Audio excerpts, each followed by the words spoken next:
মা হলেন চতুর্ভুজা, চতুর্দিক জুড়ে তার ব্যাপ্তি, সর্বত্রই তিনি বিরাজমানা।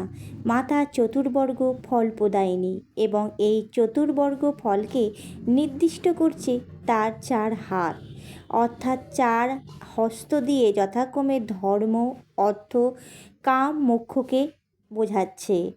কামের অর্থ হলো ইচ্ছা। এখানে কামনাকে কাম হিসাবে বোঝানো হয়েছে।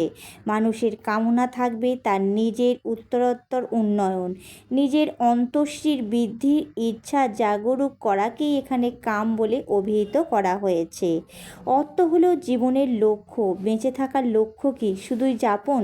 কেন মানুষ এই সমাজে আসেন এবং একটি নির্দিষ্ট সময় ধরে তিনি বেঁচে থাকেন, সেই লক্ষ্যকে বুঝতে পারা এবং তাকে উপলব্ধি মরমে ধারণ করার অর্থ হলো জয় মা সদানন্দময়ী মায়ের জয়।